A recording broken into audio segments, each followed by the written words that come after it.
They told you it was too late and that if you didn't have it all figured out by the time you were 30, you missed your shot. Well, I started with zero, with no savings, no investment, and bad spending habits, and a whole lot of doubt. But I turned it all around. In this video, I'm giving you the exact playbook I'm using to go from 0 to 100,000 starting late in life. If you're in your 30s or 40s, maybe you're stuck at a job, living paycheck to paycheck, or just late to the game, this is for you. I need you to lock in with me for the next 20 minutes and let's build your comeback story.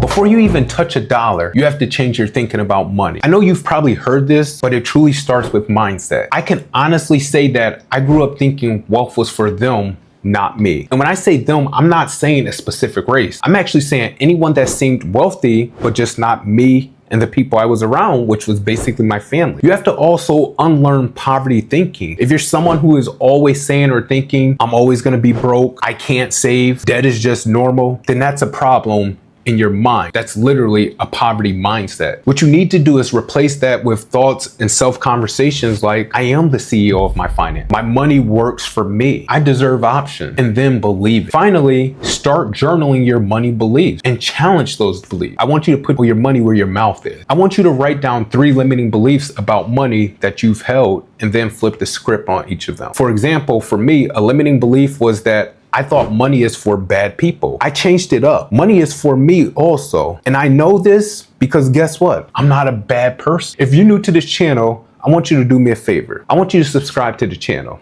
And I want you to make sure you like the video because it definitely goes a long way. On this channel, we're all about unlocking our untapped potentials and helping you to do the same thing. You can't build wealth if you don't know where your money is leaking. Have you ever felt like you don't know where your money is going? That's because you don't have a plan or a method for tracking your money. I want you to start doing the following. Track your income, track your fixed expenses, track your debt, and for God's sake, please track your spending for at least 30 days. You can use apps like Mint, there's YNAB, or you can even use a spreadsheet.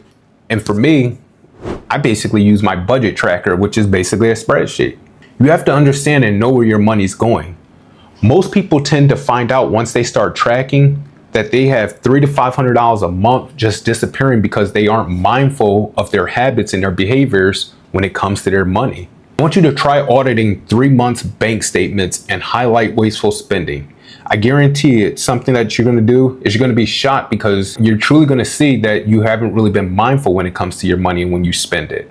These next steps or phases that I took to start my process, I would suggest that you take to start yours as well. Most people, they're gonna give you advice about how you should start building wealth, but I would ask you if those individuals have actually built wealth themselves or if they've actually been on that path that you're trying to go on to. For instance, I personally wouldn't take advice on how to have a medical procedure completed from a police officer. I would seek out advice from a doctor in that field. So in phase 1, it's all about stabilizing. This is where you go from $0 to $1,000 in your savings. I say that because most people don't even know this. 70% of Americans can't even afford a $1,000 emergency fund. That's crazy to me. That if you had a $1,000 emergency happen, whether it be someone sick, which would cost way more than $1,000, but if your car, something happens to your car and it costs $1,000. Most people would have to use a credit card or borrow the money because they don't even have it saved. But this is where it changes for you.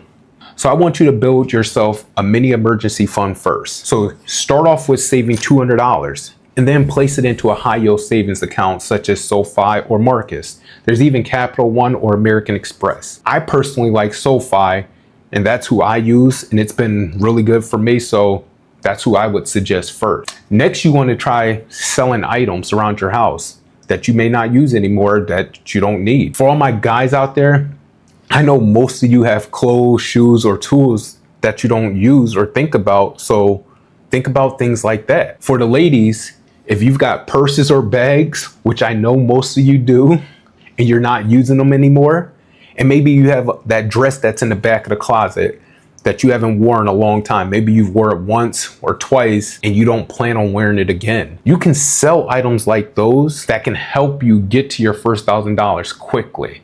Next, I need you all to cut unnecessary expenses out. One of the largest expenses that we all have is subscriptions. And the problem is we're not even using them anymore.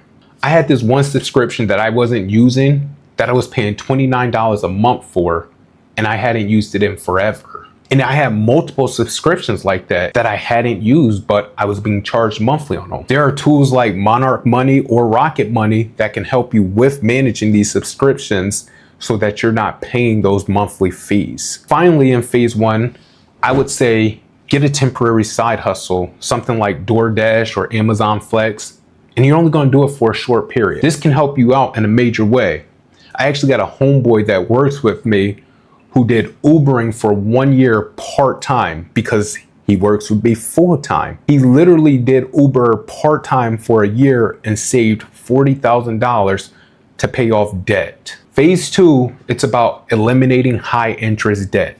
You want to use the debt snowball or avalanche method. Doesn't matter which one you use as long as you're using some method and as long as you're focused on paying off your debt. And I say it doesn't matter because everyone has their preference. I can tell you when I first started paying off debt, I used the snowball method because it gave me that instant gratification once something was paid off quickly. But as I continued to learn about financial literacy and interest, I then began using the avalanche method.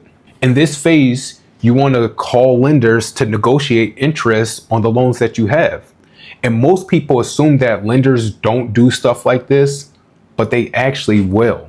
They actually will help you even more so if you call them and reach out to them and communicate to them and you're upfront with them. They actually respect that and you're willing to help. Finally, what I would suggest is stop using credit cards while you're paying them down. Most people, they pay off a portion of their credit card, but they still use it. You're not helping yourself out by doing this. Commit to not using your credit cards until you pay them off at least. In phase three, this is called income expansion. This is where you're gonna start making more money and you're gonna start making real money. In this phase, I want you to start a skill-based side hustle. Something like tutoring, content editing, consulting. You get to work for yourself and you get to build a brand at the same time, which that's where you start making money.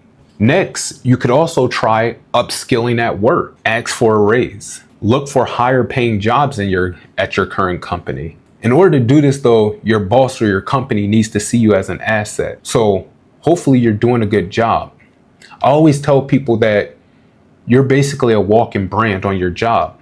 So hopefully you're a brand that's built to last. Finally, I want you to monetize what you know by creating a coaching program or by selling digital products of an area of expertise that you're in. Final phase is phase four, and this is where you automate wealth habits. You want to automate your savings. This should be 20% of your income, and remember to place this money into high yield savings account. Finally, I want you to read one money book a month. For me, you can't really be saying you want to be financially free, you want to be a millionaire, or you want to be your own boss if you're not educating yourself on how to do it, right?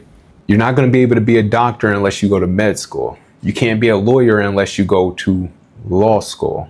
So you can't be a millionaire if you don't educate yourself on how to be a millionaire. You can't be financial literate if you don't educate yourself on financial literacy. Some books that I would recommend are Think and Grow Rich by Napoleon Hill, The Millionaire Fast Lane by MJ DeMarco, and I would also suggest Take Your Seat at the Table by Anthony O'Neill because that's a book that is like, it's the best book ever in my opinion when it comes to understanding debt and how you basically want to get out of debt. The money you're missing is hiding inside of your skills. I want you to ask yourself, what do people always ask you for help with? Can you teach it? Can you sell it? Can you turn it into a service? You can use Canva, ChatGPT, and AI tools to create ebooks, videos, templates, and even resumes. You literally would build something once, you sell it as often as possible, and now you have a passive income mindset.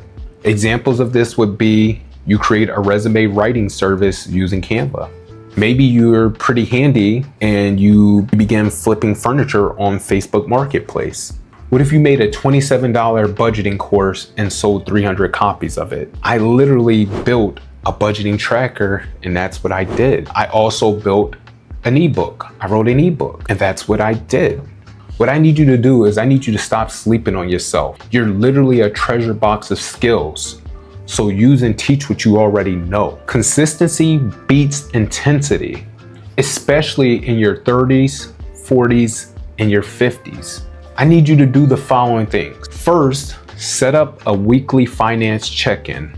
Mine, it's basically Money Sundays. Second, follow 3 to 5 personal finance creators who inspire you.